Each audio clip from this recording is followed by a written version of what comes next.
Bismillahirrahmanirrahim. Assalamualaikum warahmatullahi wabarakatuh. Alhamdulillahirrahmanirrahim. Asyhadu an la ilaha illallah wahdahu la syarika lah wa asyhadu anna Muhammadan abduhu wa rasuluh. Allahumma shalli ala Muhammad wa ala Muhammad. Selalu kita panjatkan puji syukur kita kepada Allah Subhanahu wa taala karena berkat kita masih dapat melaksanakan salat zuhur secara berjamaah. Salat dan salam kita hadirkan kepada Nabi kita Muhammad sallallahu alaihi wasallam beserta para keluarga, sahabat, tabi'in juga umat Islam yang kekayaan. Kembali pada hari ini kita akan dibimbing oleh Ustaz Agus Hirhuda karena ini di bulan Syawal juga sangat banyak menuju ke persiapan Ramadan tadi. Jangan lupa nanti ada takdir panjang, semoga bisa menambah keimanan kita dan bisa kita praktikkan dalam kehidupan kita sehari-hari di bulan Ramadan nanti. Untuk bersingkat waktu saya Ustaz untuk memulainya. Bismillahirrahmanirrahim. Rabbi ishrah li sadri wa yassir li amri wahlul 'uqdatam min lisani yafqahu qawli. Assalamualaikum warahmatullahi wabarakatuh. Alhamdulillah hamdan yuwaffi ni'amahu wa yukafi mazidah. Ya Rabbana lakal hamdu kama yanbaghi li jalali wajhika wa 'azimi sultanik. Allahumma shalli wa sallim Barik ala Rasulillah Muhammad ibn Abdillah wa ala alihi wa sahbihi wa mawala bi ihsanin ila yaumil qiyamah. Yaqulu Allah ta'ala fi kitabihil karim wa huwa asdaqul qailin bi qawlihi a'udzu billahi minasy syaithanir rajim. Ya ayyuhalladzina amanu kutiba alaikumus syiyam kama kutiba alal ladzina min qablikum la'allakum tattaqun. Shadaqallahul azim wa nahnu 'ala dzalika minasy syahidin. Amma ba'd, ya ayyuhal hadirun wal hadirat, ya ayyuhal muslimun wal muslimat, karyawan karyawati Telkomsel Kalimantan Timur yang berbahagia. Alhamdulillah pada kesempatan yang berbahagia ini Allah masih memberi tumpukan kasih sayang kepada kita, sehingga di antara nikmat dan nikmat yang Allah limpahkan kepada kita adalah nikmat kesempatan. Inilah yang dikatakan Nabi Muhammad SAW. Tanim khamsan qabla khamsin, jagalah limamu sebelum limamu, jagalah hidupmu sebelum matimu, jagalah sehatmu sebelum sakitmu, jagalah kayamu sebelum mudamu, jagalah lenggangmu sebelum sibukmu. Ini selalu diulang-ulang oleh Rasulullah SAW. Kenapa hal ini? Karena memang pada hakikatnya jika kita mempelajari, Rasulullah pernah mengatakan dalam hadis lain, Inna aktsara ahlin nari minat tasbih. Kebanyakan penghuni neraka itu berada di neraka karena penyebab penyakit tasbih. Apa tasbih itu, Bapak Ibu? Tasbih itu adalah sifat suka menunda-nunda. Ini yang kemarin alhamdulillah baru saja diberantas oleh pemerintah Dapatar, ya, gerakan apa-apa entar. Mas, ayo pengajian entar aja tuh Ustaz. Kamu kapan mau tobat? Entar itu kelompok apa Pak? Dapatar, gerakan apa-apa entar. Jadi inilah penyakit yang Masya Allah ya, ternyata menjerumuskan manusia ke dalam neraka. Apalagi berbicara tentang umur, kita tidak tahu kapan kita bisa meninggal dunia. Pengalaman ya, dulu salah satu karyawan Telkomsel, hari Kamis yang begini kita taklim, hari Jumat subuh beliau meninggal. Ada lagi jemaah kembali ketawa-ketawa nonton TV, mati. Benar, ada lagi yang masuk toilet kepleset, mati. Dengerin pengajian sambil ngantuk, ceduk, tulang belakang patah, mati. Makanya kalau pengajian jangan berani-berani ngantuk, nanti bisa mati. Nggak usah dilihatin gitu Pak, biasa. Udah bangun. Jadi subhanallah. Sila nikmat kesempatan yang Allah berikan pada kita, sehingga kesempatan itu jangan diremehkan. Ya kayak tadi Nabi bilang, jagalah hidupmu sebelum matimu. Nanti orang mati, ya Allah. Makanya ada anak muda datang, Pak Ustaz, saya stres. Stres kenapa? Saya udah pingin mati aja Pak Ustaz. Kamu ini, saya udah pingin mati aja Pak Ustaz. Kamu datang ke kuburan, kamu lihat di kuburan ada ratusan ribu mayat di dalam kuburan itu yang ingin menjadi seperti ini. Rabbi, Tuhanku, laula akhartani ila ajalin qarib. Ya Rabb, andai saja kau berikan waktu semenit saja ya Allah, hidupkan aku kembali. Fa asaddaqah, aku berjanji bersedekah, wa aku minas shalihin, dan menjadi orang yang saleh. Orang mati aja kan ingin hidup, ingin bersedekah dan menjadi orang yang saleh. Nah, kita yang udah hidup ingin jadi mati, maka jaga hidupmu sebelum matimu, kata Nabi. Jaga mudamu sebelum tuamu. Ini semua berbicara tentang kesempatan, di mana semua yang dikatakan Nabi dengan 5 item tadi pada hakikatnya kalau kita pelajari itu sesuatu yang kita remehkan, yang padahal kalau Allah berkenan mencabutnya kapanpun Allah berkenan. Orang kaya dimiskinkan kecil, kalau Allah berkenan tinggal bakal rumahnya. Orang hidup sehat segar bugar meninggal, ya kalau Allah berkenan gampang sekali Pak. Jadi sebaliknya Allah berkenan melakukan apapun yang Dia kehendaki. Makanya subhanallah, mensyukuri apa yang kita miliki hari ini. Karena yang kita miliki hari ini belum tentu kita nikmati dari esok.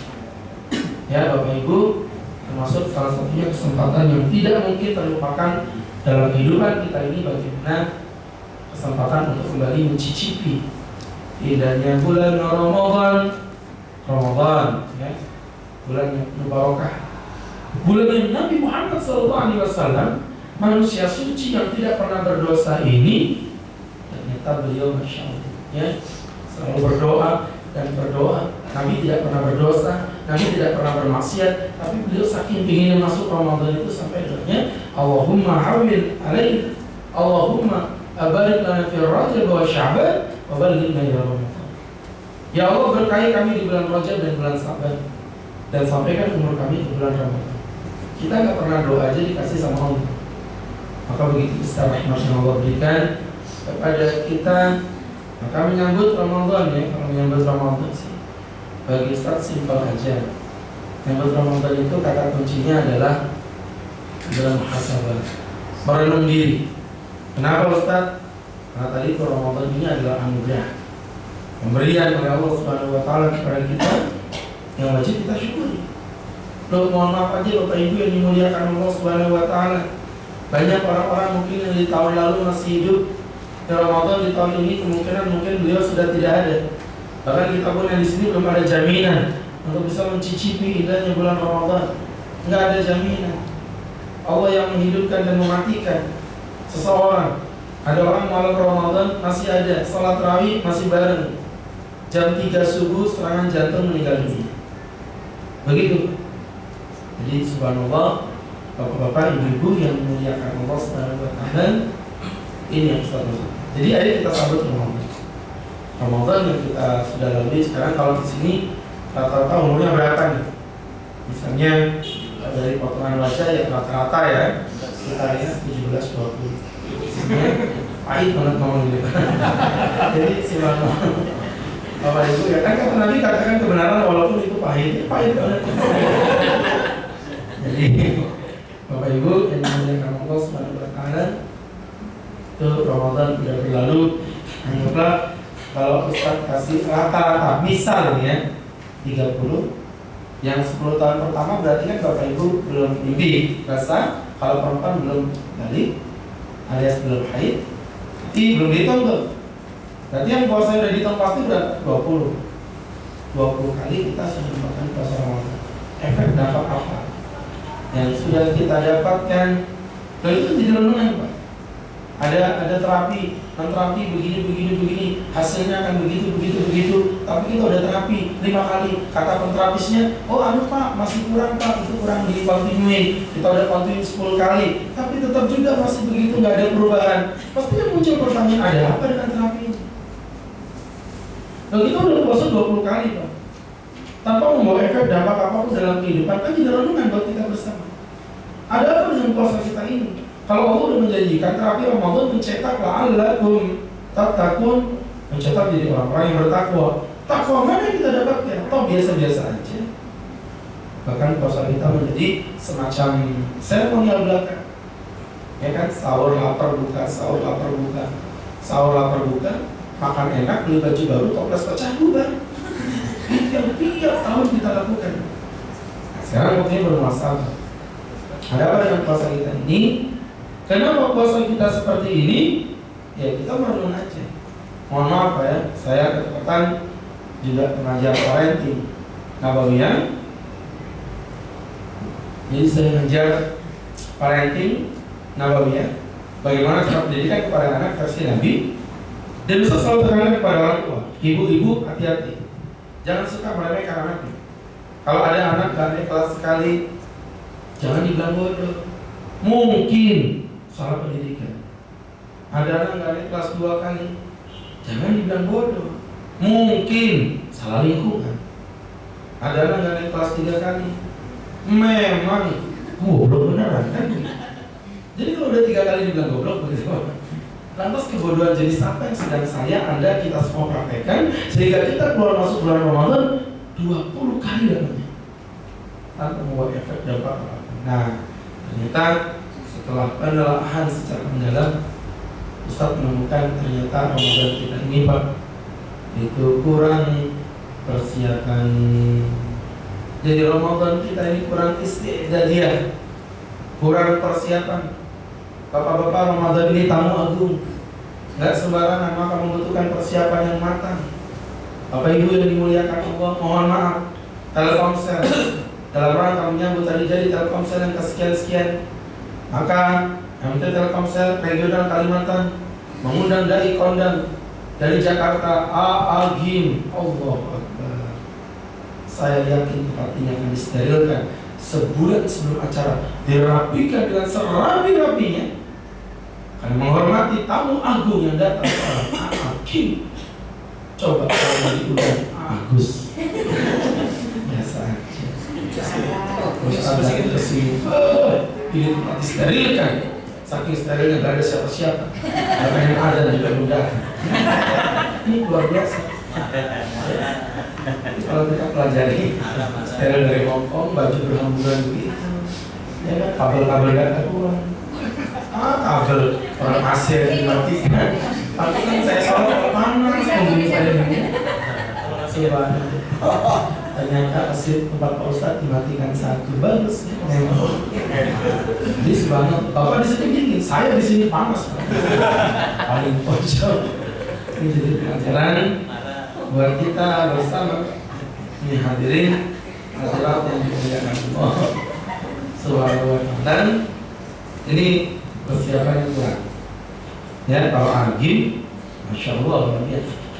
Tapi kalau Agus ya sebagai ustaz yang seadanya, ustaz kamu.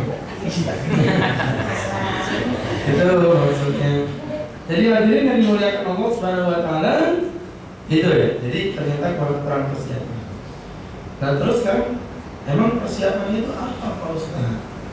Menyambut datang bulan Ramadan, yang alhamdulillah tinggal menghitung hari.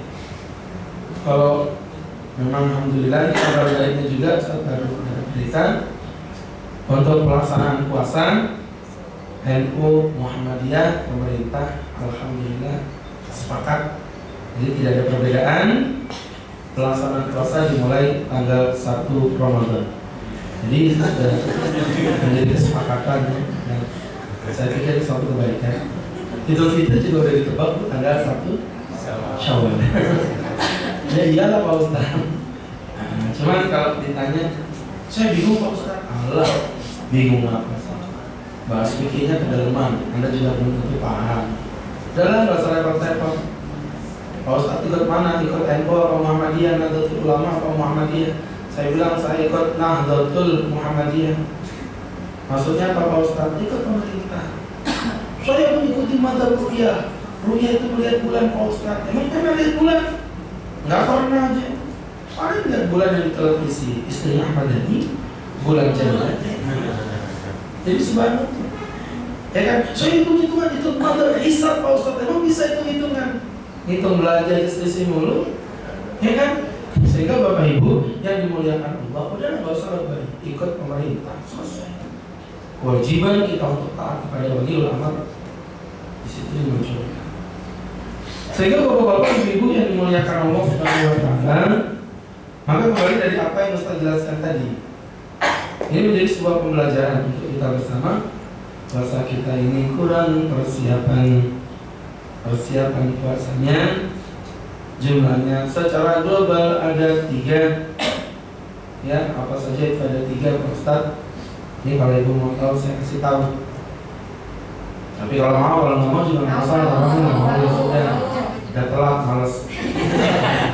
Nggak nafsu.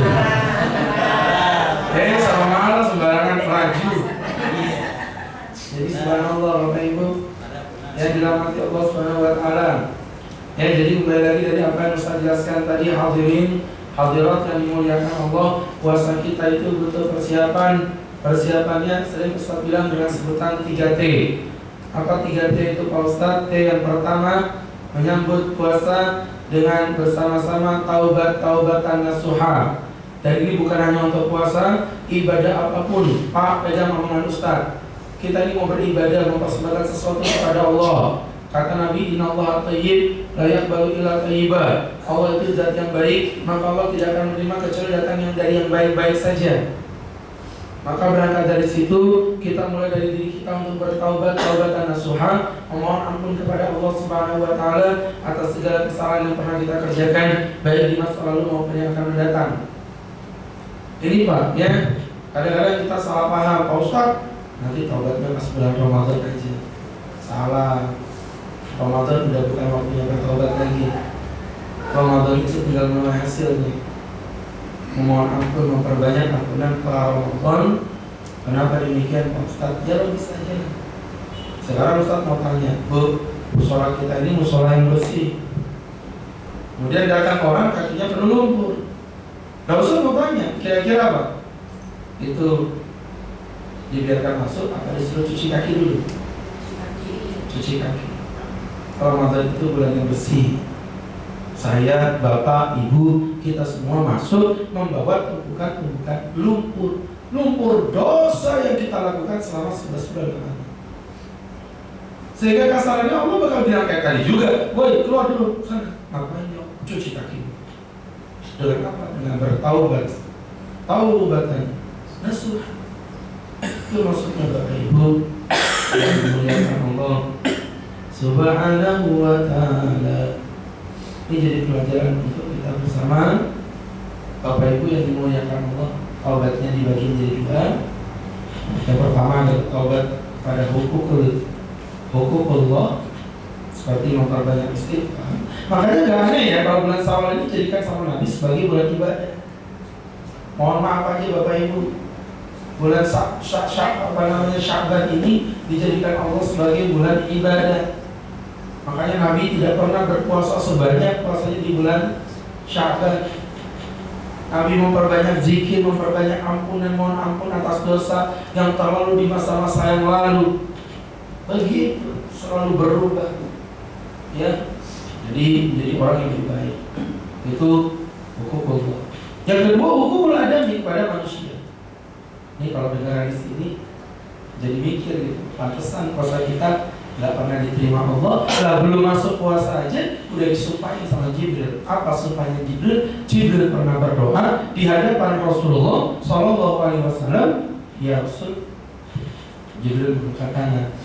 Ya Allah, jangan kau terima puasanya orang-orang yang durhaka kepada orang tuanya. Ya Allah, durhaka kepada orang tua. Pak, udahlah Ustaz, nggak mau bahas tentang masalah kewajiban berbakti pada orang tua.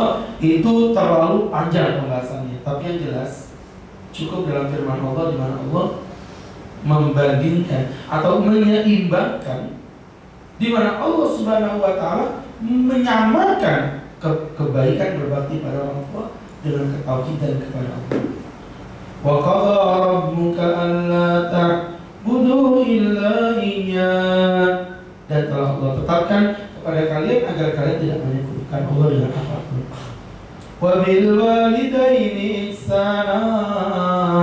Dan terhadap kedua orang tuamu kamu berbuat baik. Jadi Pak, sebagaimana amal itu tidak akan diterima Allah kecuali dengan ketauhidan, maka Allah juga tidak akan terima amal sebagus apapun amal Bapak Ibu kalau di dalam hati Bapak Ibu masih mengganjal perasaan benci, masalah, problematika dengan orang tua. Tuh, yang orang tuanya masih hidup, datangin minta maaf, jauh telepon, gak punya pulsa, SMS.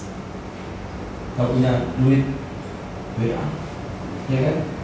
Jadi subhanallah, Bapak Ibu yang dirahmati Allah Subhanahu wa Ta'ala, insya Allah orang tuanya Pak Ustaz udah jauh di sana, kalau meninggal doa ampun sama Allah, ya Allah, kalau emang dulu sebelum ibu meninggal saya punya dosa pada ibu, jangan jadikan dosa ini penghalang saya untuk bisa mendapatkan kesuksesan di bulan Ramadan-Mu di tahun ini ya Allah. Begitu Pak, ampuni saya ya Allah, dan minta ampun sama Allah Subhanahu wa Ta'ala, terutama berkenan dengan dosa kepada orang tua. Yang kedua, kata Jibril, ya Allah, jangan kau terima puasanya ibu-ibu, oh ibu-ibu yang durhaka kepada suaminya ya Allah.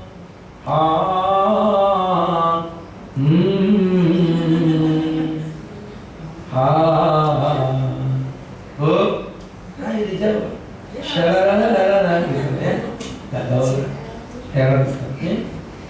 Jadi Bapak Ibu yang dimuliakan Allah Subhanahu wa Ta'ala, itu maksudnya maka berangkat dari apa yang saya jelaskan, ini jadi pelajaran buat kita sebagai seorang muslim, sebagai seorang mukmin ya, kita wajib memperbanyak kewajiban berbakti, terutama muslimah ya, pada suami. Banggakan suaminya, apapun yang terjadi tetap suami itu ya, taati selama perintahnya tidak bertentangan dengan perintah Allah. Menjaga amanat sebagai seorang istri, diberi amanat seorang suami, dipegang amanatnya. Kalau memang suami pergi keluar kota, di rumah nggak ada siapa-siapa, ada tamu, ngobrolnya di luar, tidak boleh di dalam, sampai segitunya. Itu kenapa? Karena menjaga amanat seorang suami. Pakai jilbab, menutup auratnya, luar biasa. Ibu-ibu Telkomsel berjilbab semua, wajib, karena lagi pengajian. Coba kalau udah di luar, jemur baju depan rumah, pakai daster, jemur baju seenaknya. Kadang-kadang itu ada dede tukang sayur, ini apa ini Bu? Apa Bu? Handuk tukang perawat pribadi. Jadi sebarang Bapak Ibu yang dimuliakan Allah, pakai baju fancy, keteknya kelihatan, sambil nonton TV. Bapak di luar ada dede, Salome ada, Salome. Oh langsung mau luar, astagfirullah, kata Pak Ustaz nggak boleh, ambil jilbab yang panjang, keluar. Kata dedeknya, Bu, rambut atas kamu buka, rambut bawah, dan rambut atas kamu tutup, rambut bawah kamu buka, ya. Subhanallah. Bapak Ibu yang dimuliakan Allah, menjaga harga diri seorang suami. Minta maaf, Bapak mau minta maaf sama Papa. Kalau memang mau pilih salah sama Papa, udah saya maafkan semua kesalahan Mama. Terima kasih Papa. Semua Papa, semua kamu adalah istri tercinta. Semua Papa, semua, termasuk dompet Papa yang hilang kemarin. Kurang ajar banyak kamu. Begitu. Ya, jadi sama suami dan istri. Suami juga begitu. Minta maaf sama perempuan itu bukan aib.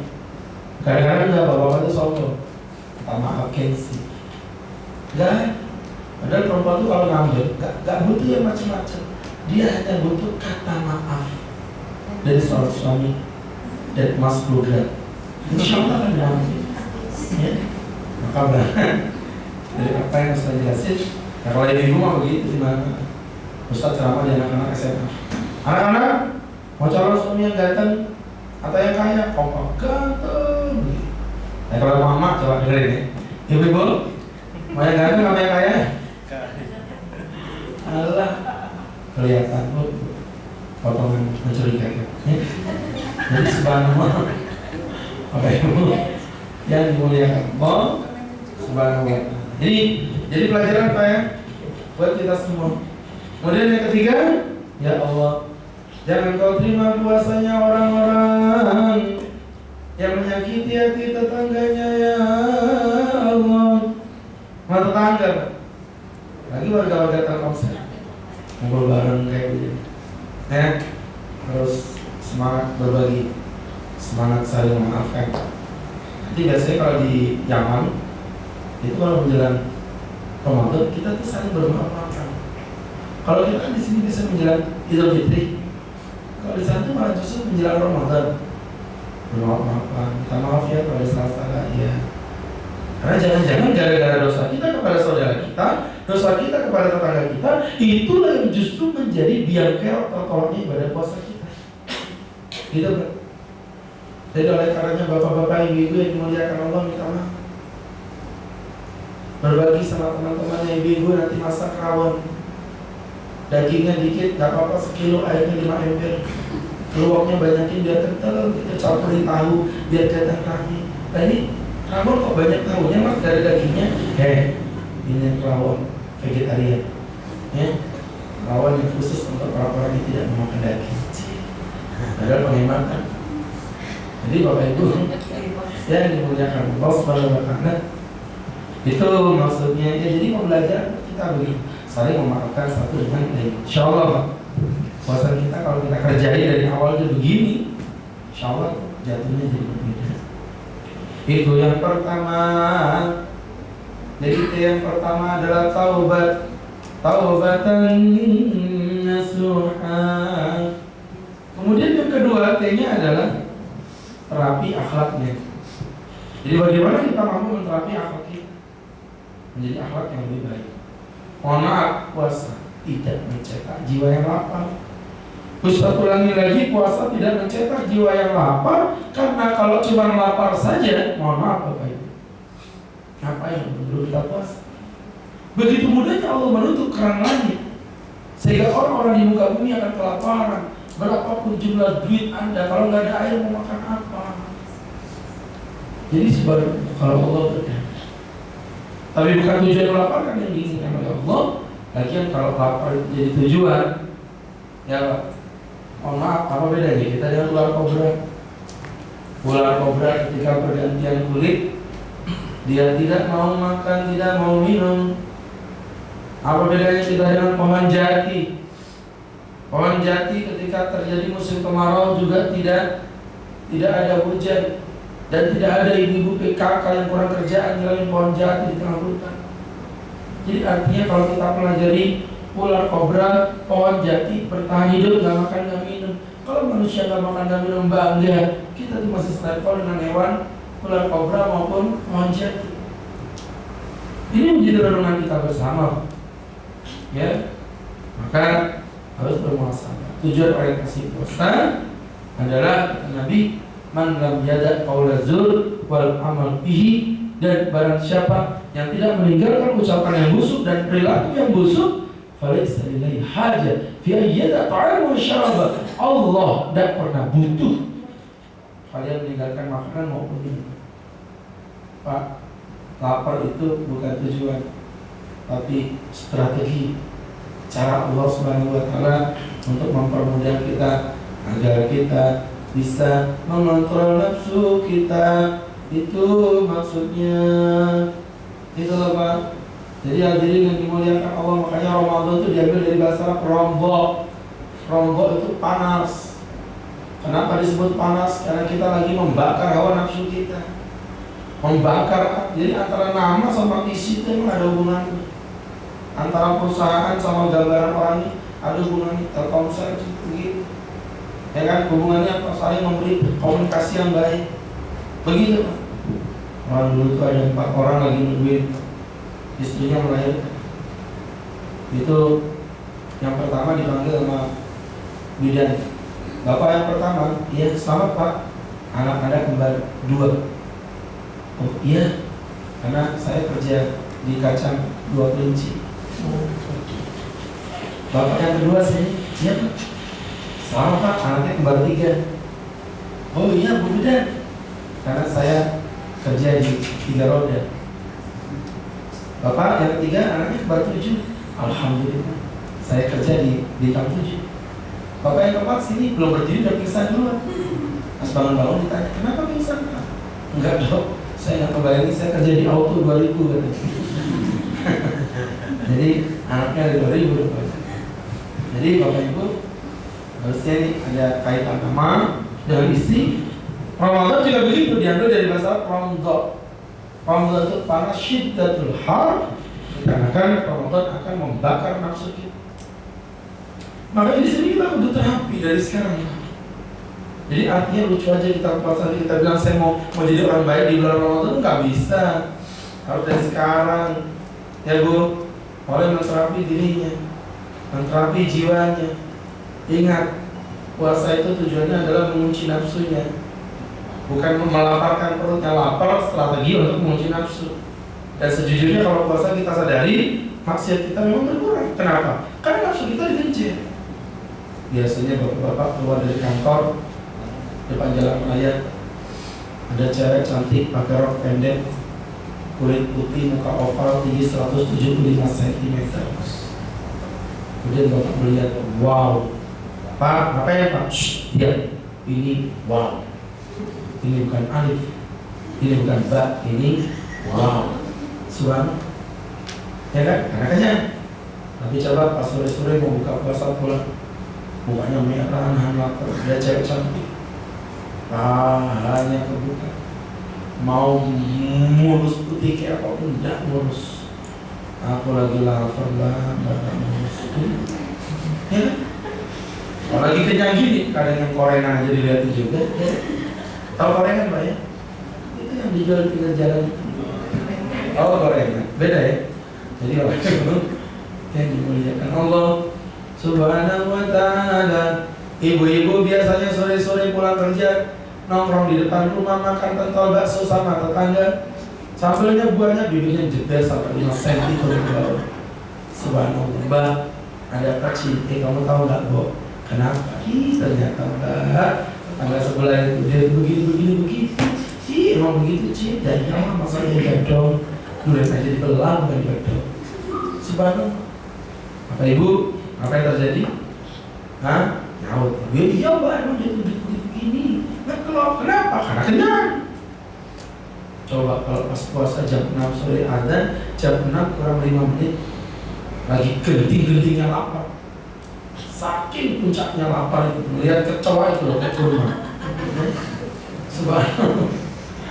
Ya, kalau orang lapar tuh melihat kecoa lewat aja kayak kurma jalan tuh. Jadi subhanallah Bapak Ibu yang dimuliakan Allah Subhanahu wa ta'ala. Ini jadi pelajaran buat kita Bapak Ibu yang dimuliakan Allah Subhanahu wa ta'ala. Lagi lapar-laparnya Bu, diajak ngomong sama tetangganya, Mbak, ternyata tetangga kita tuh begini begitu. Itu jawabnya kayak begitu, terserah Mbak, mau begini mau begitu, saya kayak tidak lulus, terus saya lagi lapar. Ya kan? Orang kalau lagi lapar malas maksiat biasa. Makanya jarang-jarang ada orang lapar merampok gitu kan. Ya. Orang lagi lapar. Jadi Bapak Ibu yang dimuliakan Allah Subhanahu wa ta'ala. Maka puasa menunjukkan nafsu kita. Maka kita terapi nih Pak. Kita terapi akhlak, moralitas. Persiapan sudah dimulai dari sekarang Bu. Mohon maaf, kita ini lucu. 10 hari pertama itu adalah hari yang biasa-biasa aja. Masjidnya penuh, full. Maka 10 hari kedua berkurang, 10 hari ketiga semakin banyak kemajuan. Maju shotnya. Ya, maju terus. Subhanallah. Sebenarnya apa? Ada mana Bu? Gak salat tarawih. Anu tak ada lagi belajar di mall. Ya, kok bisa Bu belajar di mall? Pak Ustaz, ini kan mempersiapkan hari kemenangan. Lucu. Ibu tuh lucu, mempersiapkan hari kemenangan di saat ibu sudah pasti diputuskan tidak mungkin menang. Loh, menang itu kan bagi mereka yang tahajudnya rutin, bagi mereka yang qiyamul lail tarawihnya rutin, bagi mereka yang puasanya rutin. Nah, bagaimana bisa kita menyangka kita mendapatkan kemenangan di saat kita sudah dipastikan tidak mungkin menang? Itu maksudnya. Sehingga ini jadi pelajaran ya. Mulai sekarang Bu, dicek itu apa namanya, yang namanya keadaan di rumah. Ustaz udah ngecat rumah, bersih Pak. Mbaknya bantu kayak Pak Ustaz, saya ini kerja di mana-mana, baru pertama kali bersih itu bukan menjelang Idul Fitri, justru Ramadan, menjelang Ramadan. Nanti jadi tinggal nyapu aja. Yang lain berat-berat udah dibersihin dari sekarang. Begitu. Kenapa? Ya, karena setelah terakhir kita nggak punya waktu lagi, Mbak. Kita ini harus berjihad, berjuang ini. Nabi Muhammad itu saking seriusnya. Jangan yang lain-lain. Berhubungan suami istri aja Nabi nggak mau. Setelah yang terakhir itu, diriwayatkan Nabi, karena tidak ada kalau ashur awakhir, jika masuk di 10 hari terakhir, Nabi menghidupkan malam hari dengan beribadah. Wa iqadha Allah, beliau bangunkan anak istrinya. Wa syadda mizara, beliau ikat keras kain sarungnya. Ikat keras, sama kayak bapak-bapak Telkomsel, sarungnya diikat, atasnya diikat, bawahnya diangkat. Sama aja, tidak boleh. Jadi subhanallah, bapak-bapak yang dimuliakan Allah Subhanahu wa ta'ala, itu maksudnya. Jadi pelajaran untuk kita bersama hadirin, lihat bagaimana ternyata kalau kita pelajari persiapan kita itu kurang makan. Beli baju-baju dari sekarang sudah beli kan? Memang Ustaz, dipikir waktu saya ngomong doang, datang ke rumah Ustaz tunjukin baru baju terbaru yang baru saya bisa beli kemarin, begitu. Ya, harus terus lengkap semua. Bahkan kalau besok lebaran Ustaz udah siap. Jadi bapak-bapak, ibu-ibu yang dimuliakan Allah, udahlah jangan Pak belanja-belanja setelah di terakhir. Itu udah waktunya waktu genting untuk beribadah. Ya Bu, apalagi ibu buat kue, itu gak ada gunanya. Aku buat kue nastar, ya sampai goyang-goyang kepalanya kayak goyang-goyang rumah gitu. Kasihan sekali, saya bilang udah. Kalau saya repot-repot, ya beli, udah gak jangan. Hari ini buat kue, beli. Nah, beli kue, habis itu taruh, gak usah banyak-banyak, banyakin kacang. Orang kue itu begayaan aja tamu kita itu Pak. Padahal tamunya dari makan kacang. Oh, jujur aja Bu, kue, kacang, emping, yang paling berakang habisnya kue nastar. Cuma gaya doang. Istri lebih yang beli kue, buat kue, gak usah buat beli aja. Belum sempat beli, kadang-kadang dapat ada teman-teman kasih parcel, ada kue Ustaz ya kan? Ada yang kasih parcel kue, ada juga yang kasih parcel di sini Quran. Orang menikah itu udah sepakat awal-awal, udah tunai sah. Jadi subhanallah, ada dari beberapa perusahaan itu. Ya, itu juga ada stempelnya sih, stempel apa gitu. Ada lah salah satu perusahaan terkena, misalnya Telkomsel. Jadi subhanallah, ya. Kalau kita pelajari, Bapak Ibu dan dimuliakan Allah, tidak usah ada kue. Oh itu ada kue, Ustaz kami tidak usah nih. Masa itu yang gampang-gampang aja, kacang emping, kacang emping, begitu aja sering-sering. Yang tamunya kan asal murah, bingung dia milih mana. Sudah Pak, silahkan makan Pak. Iya Pak Ustaz, nggak ada bisa makan ini ya. Jadi hadirin yang dimuliakan Allah, orang tamu itu loh datang rata-rata nggak ada yang makan. Coba malah maksa makannya, kepaksa. Makan kacang 3 biji, udah kenyang, saya muter kemana-mana. Jadi buat bergaya doang, itu maksudnya. Sehingga berangkat dari situ, Bapak Ibu yang dirahmati Allah Subhanahu wa ta'ala, ini jadi pembelajaran untuk kita mempersiapkan dari sekarang. Insyaallah ya, kalau menjadi sesuatu yang berbeda, jangan diulang lagi kesalahan-kesalahan yang salah. Kemudian T yang ketiga adalah telah hukumnya. Pelajari hukum-hukum tentang puasa. Bagaimana tentang puasa? Mohon maaf, jangan diremehkan. Kadang-kadang nggak tahu makan minum membatalkan ibadah puasa. Anak SD juga udah tahu. Tapi bagaimana kalau disuntik? Suntik membatalkan puasa tidak? Tidak. Bingung. Terjadi perbedaan pendapat di antara ulama Telkomsel. Ya, batal tidak. Kalau ulama beda karena ini beda karena nafsu dia. Kayaknya akan batal ya. Oh beda kan? Jadi gini Bu, ada yang bilang batal. Kenapa? Karena ya suntikan itu sama aja dengan makanan. Kalau orang makan nih, masuk jadi lambung diolah, akhirnya juga masuk jadi darah. Jadi ujung-ujungnya memasukkan makanan ke dalam darah, sama aja. Batal. Pendapat yang kedua mengatakan tidak batal. Kenapa? Karena masuknya tidak melalui pegangan. Makanya yang membatalkan itu adalah apa yang masuk melalui lubang, baik mulut, hidung maupun kemaluan mulut. Seperti itu. Bapak Ibu yang dimuliakan Allah, Ustaz ikut mazhab yang mana? Saya tidak ikut dua-duanya.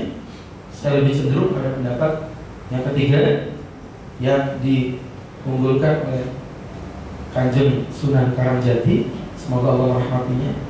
Ya, Mbah Kanjeng Sunan, tahu ya Sunan Karangjati? Masih kerabatan dengan Sunan Karangjawa, Karangbugis dan Karanganyar. Jadi subhanallah Kanjeng Sunan beliau itu Sendiko Dawu bercerita mendukung pendapat yang ketiga, dikarenakan pada hakikatnya suntikan itu pada awalnya tidak membatalkan puasa. Pada awalnya tidak membatalkan ibadah puasa. Tetapi ketika yang disuntikan itu adalah zat makanan, maka intisari dari puasa itu, intisari dari mengenyangkan perut itu memang ada. Maka pendapat yang ketiga ini lebih membedakan suntikan ini jenis apa. Kalau dia suntikan obat, berarti tidak membatalkan ibadah puasa. Tapi kalau yang disuntik itu zat makanan, contohnya infus, contohnya vitamin, imunisasi anak kecil nggak wajib puasa. Ada imunisasi membatalkan puasa. Oh emang dia nggak wajib puasa, keles. Nggak ada. Kalau vaksin mungkin, tapi kalau imunisasi tidak ada. Ada bapak-bapak di imunisasi. Sini cari orang yang mana. Jadi bapak ibu yang dimuliakan Allah Subhanahu wa ta'ala, itu maksudnya. Ya jadi itu membatalkan ibadah puasa. Coba kayak begini kadang-kadang kita nggak baca nggak tahu. Makan batal. Kalau nggak sengaja batal tidak? Tidak. Walaupun yang dimakan itu 4 kotak nasi warung Padang, tidak membatalkan ibadah puasa. Habis selesai, astagfirullahaladzim, minum dari Hongkong ya nggak boleh. Ya udah kayak begitu aja. Bahkan yang di mulut itu harus dilekatkan. Mas, kamu nggak puasa? Pas di mulut dari punya, begitu. Nggak boleh. Mas, puasa mas. Masa? Mas dari Hongkong? Nggak bisa. Nggak bisa. Nah sekarang gini aja, Bapak minum, habis minum baru minum ini. Pas diminum, Mas, itu air kecil aku. Saya mau tanya, di mulut ini ditelan apa dibuang? Dia sama kayak gitu kan. Nah jauh beda. Jadi tuh kalau tidak sengaja tidak apa. Ada orang mau makan nih, makan udah dihidangi, ya, habis dihidangi udah boleh makan. Tiba-tiba terdengar suara dan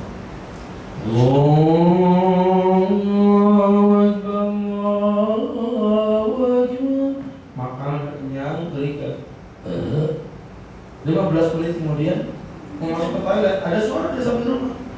Allahu Akbar, Allahu Akbar, Allahu Akbar, Allahu Akbar. Terus bangun, Pak, kok ada lagi Pak? Tapi yang cempreng ini dulu Bapak kenal suara Pak RT. Yang pertama tadi suara siapa? Nah, keluar rumah dia pas buka pintu depan rumah, pas depan pintu anaknya main HP, ringtone-nya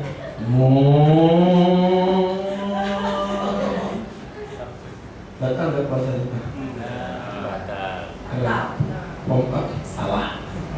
Puasanya batal. Kok bisa kan nggak sengaja tak? Ada unsur keteledoran. Sama gini, malam-malam berhubungan seksual, pengantin baru. Hus.